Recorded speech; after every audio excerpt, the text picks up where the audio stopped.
It all started one summer when I went to visit my mom's side of the family. I hadn't seen most of them in years, and at first, it just felt like a normal family trip, lots of food, catching up, laughing over old memories. But I had no idea that one person, someone I barely remembered, would change my entire life in ways I could have never imagined. My mom's cousin, David, was always around during that trip. He was charming, helpful, the kind of person everyone trusted. He wasn't loud or flashy, just the kind of guy who made people feel at ease. At first, I didn't think much of it. I was just happy to be with family, surrounded by people who felt familiar even after so many years apart. But then, little things started to feel off. David would make comments that didn't seem like a big deal at first, but they stuck with me. He paid me way too much attention, more than you'd expect from a distant relative. He remembered small things I said, complimented me often, asked me questions that felt a bit too personal. I kept brushing it off, convincing myself I was overthinking. After all, this was my mom's cousin. He was family. Why would I even question it? One night, everything shifted. We were all at a family gathering, people were drinking, music was playing, and the vibe was relaxed. I was sitting outside when David came and sat next to me. What started as a casual conversation turned into something that made me feel confused, trapped, and honestly, betrayed. He shared something that made my heart sink, something about his own marriage, something he should have never told me. It was wrong. It crossed a line. And it wasn't just what he said, but the way he looked at me, like I was supposed to understand, even accept it. That was the moment things began to spiral. Suddenly, I was caught in a situation I didn't ask for, one that blurred boundaries and left me questioning everything. I started to wonder how many people knew about the things David was hiding. I realized that sometimes, people you think you can trust are the very ones keeping the darkest secrets. The worst part wasn't just what he did, it was the way he made me feel like I couldn't tell anyone. Like if I spoke up, I'd be the one ruining the family. But keeping it in, that changed something in me. This isn't just a story about one bad moment. It's about how betrayal by someone close can shape the way you see love, trust, and even yourself. It's about learning to find your voice when it feels like no one will believe you. And as I kept digging, I found out things about David, and the people around him, that I never saw coming. What happened next still feels unreal. But before I go there, you need to know, this story doesn't end the way you might expect. After that night, I couldn't shake the feeling that something was seriously wrong.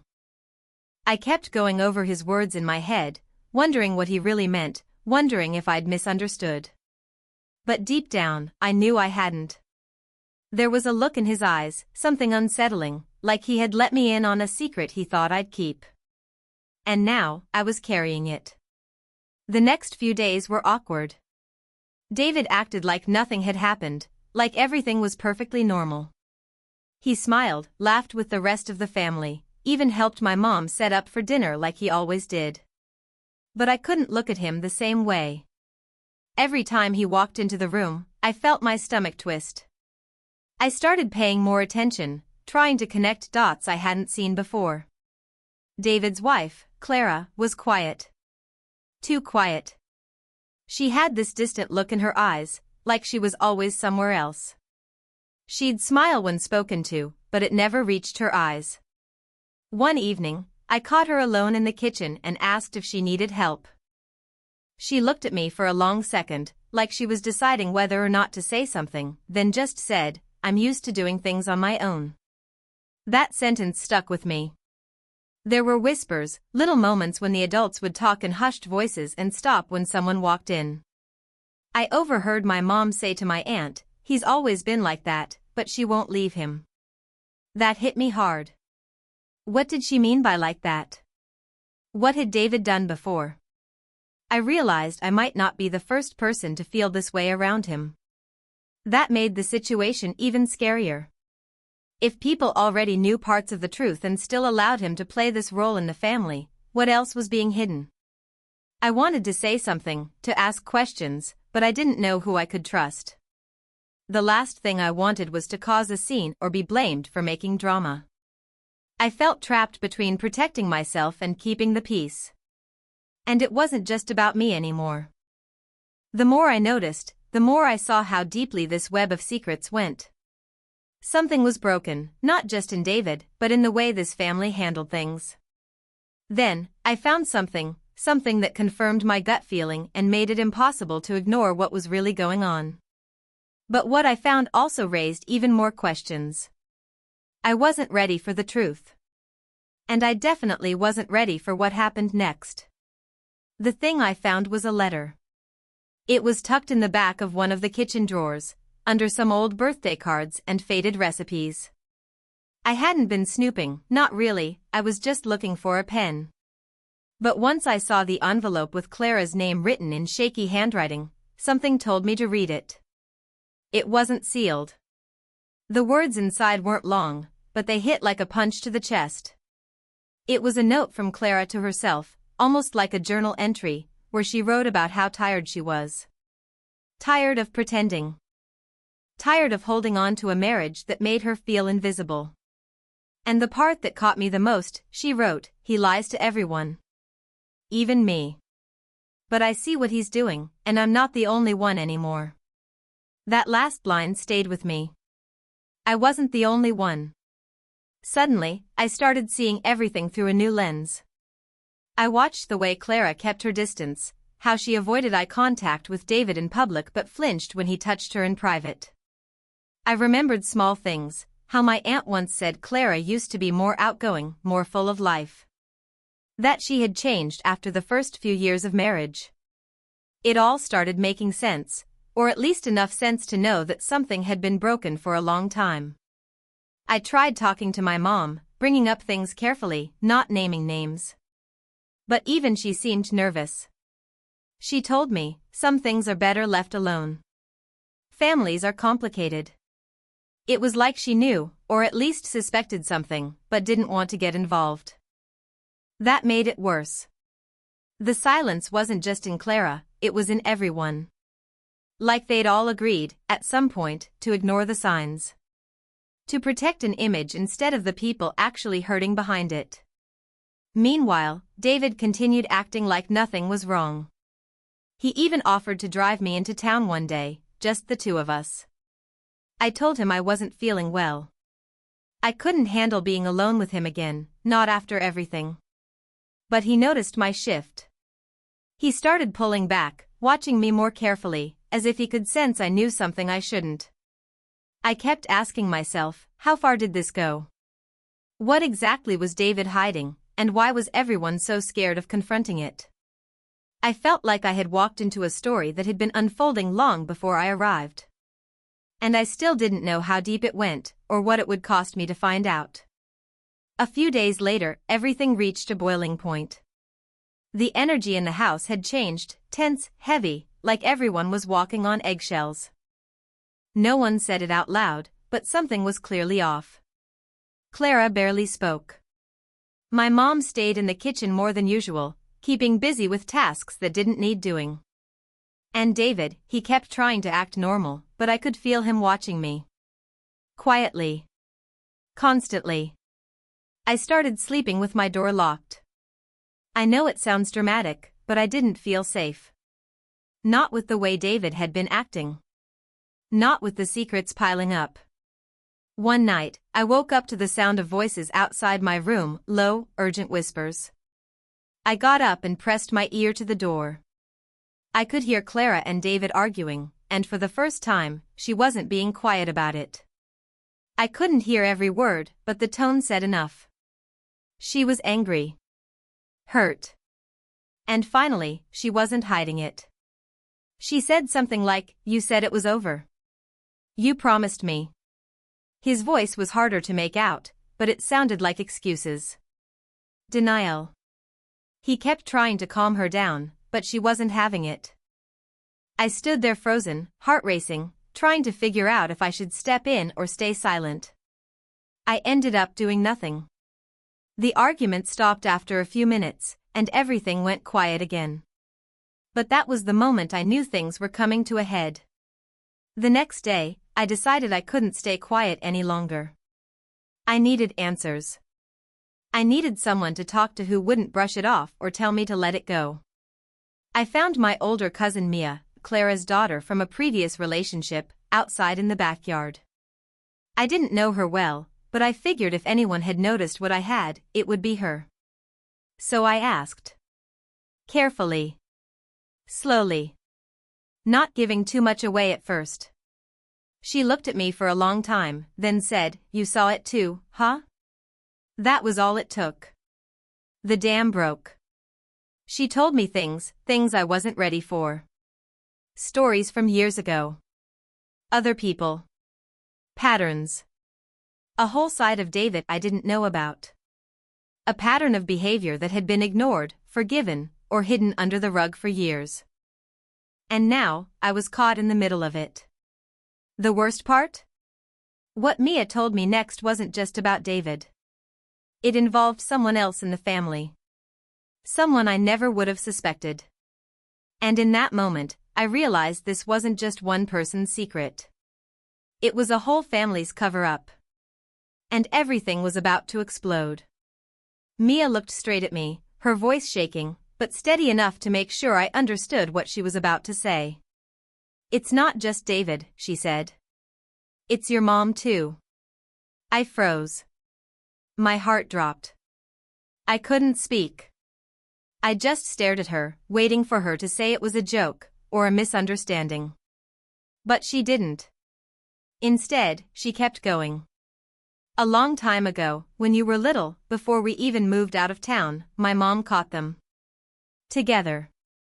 I couldn't believe it. My mom? The same woman who always told me to value loyalty and honesty? Who preached about trust in family and doing the right thing? I felt like the ground was shifting under me. I asked Mia to explain, needing to hear every detail, even though my chest felt tight with every word she spoke. According to her, Clara had found messages, texts, calls, late-night meetups that didn't add up.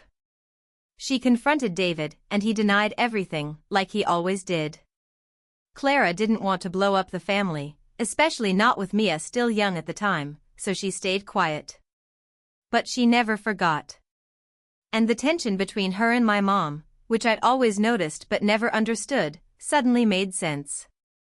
It was a second betrayal, one that hit even harder than the first. I started replaying old memories with new eyes, a mom's quick glances at David when she thought no one was looking, how she always seemed to defend him when people criticized him behind closed doors. I remembered her saying, "People make mistakes, but that doesn't mean they're bad people." Now I was starting to see who she might have been talking about all along. Everything felt like a lie. And worse, I didn't know who I could even turn to. I was stuck in a house full of secrets, where the truth felt like a threat to everyone involved. If I spoke up, if I told Clara what Mia had told me, it could destroy everything. But if I stayed quiet, I'd be just like the rest of them, pretending not to see what was right in front of me. The next day, I noticed a shift in David's behavior. He wasn't just watching me anymore, he was watching Mia too. He must have known we'd talked. The way he looked at us over breakfast, the way his smile didn't reach his eyes, it made my skin crawl. I had a bad feeling. Like he was preparing for something. Or maybe trying to figure out what we knew, and how much we were willing to say. Later that night, Mia slipped me a note. She didn't want to talk out loud, too risky. The note was short. Just one sentence. "Meet me behind the shed after midnight." That was it. I stayed awake, staring at the clock, every tick louder than the last. My hands were shaking, not from the cold, but from the weight of everything I'd learned. I didn't know what Mia was going to tell me, but I knew one thing for sure, whatever it was, it would change everything again. At exactly midnight, I slipped out of the house and walked toward the back shed. The air was still, almost too quiet, like even the wind was holding its breath. I found Mia already there, leaning against the wall, her arms crossed tightly. She looked at me, her face serious. "We don't have much time," she whispered. "I need to show you something." She pulled out her phone and handed it to me. There were photos, screenshots of texts between David and my mom. Some were recent. The messages weren't just from the past like I had hoped. They had picked back up again only a few months ago. They talked in codes, but it was clear what was going on. Secret meetups. Quick phone calls. Emotional confessions. I felt sick. It was all real. All of it. The betrayal wasn't just some mistake from years ago, it was still happening. Still active. And my mom had kept it from everyone, especially me. I think Clara already knows, Mia said softly. She's just waiting. Watching. Her voice cracked a little. But it's worse than we thought. Clara found something else. Something she told me just before you got here. David's been talking to someone else, too. Someone outside the family. That's when I realized it. This wasn't just a tangled web of past mistakes. David was still lying, still cheating, on Clara, on my mom, on everyone. The manipulation ran deeper than anyone knew. And Clara? She'd known this entire time. She had been playing the long game. Quietly collecting everything. As we stood there, Mia's phone buzzed. It was a message from Clara. It read, "It's time." We rushed back toward the house. Through the window, we saw everyone gathered in the living room, Clara, my mom, David, and the rest of the family. Clara stood in the center, calm, holding a manila folder. She looked at David, then at my mom. "This ends tonight," she said. One by one, Clara laid out everything. The printed texts. The bank statements. Photos. She wasn't emotional. She was ready. My mom looked like she had seen a ghost. David tried to interrupt, to explain, but no one was listening anymore.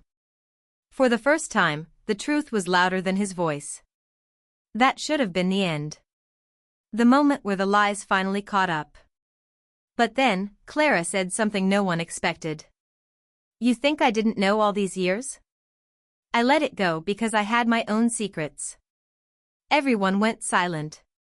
Then she turned to Mia and said, "He's not your real father. And he's known that since the beginning." Mia's eyes went wide. I looked at her, stunned. She stumbled back a little, whispering, "What?" Clara nodded. "I kept it from you to protect you. But I'm done protecting people who don't deserve it." In that moment, everything shattered again. The room was filled with gasps, silence, and the weight of years of secrets finally brought to light. The truth didn't just change everything, it left nothing the same. The room stayed quiet for a long time after Clara's final words. No one knew what to say. My mom stood frozen, tears silently rolling down her face.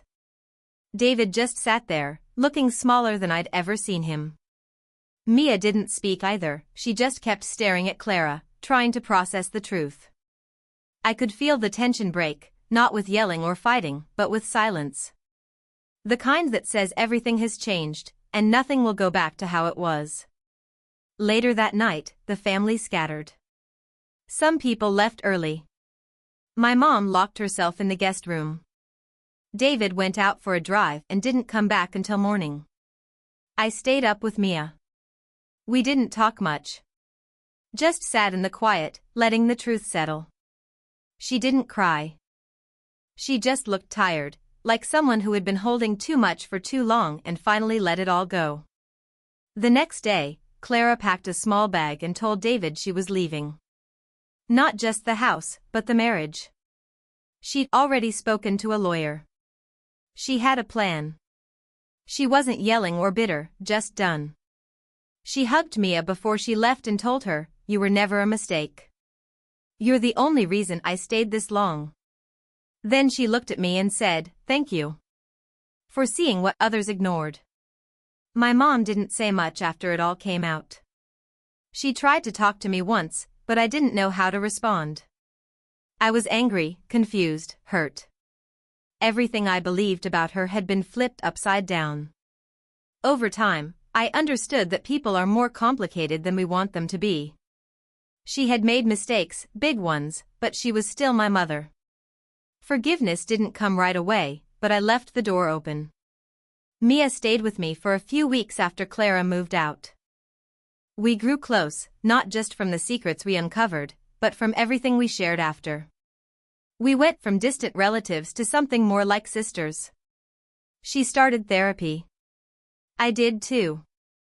We both needed a way to work through the weight of what we'd uncovered.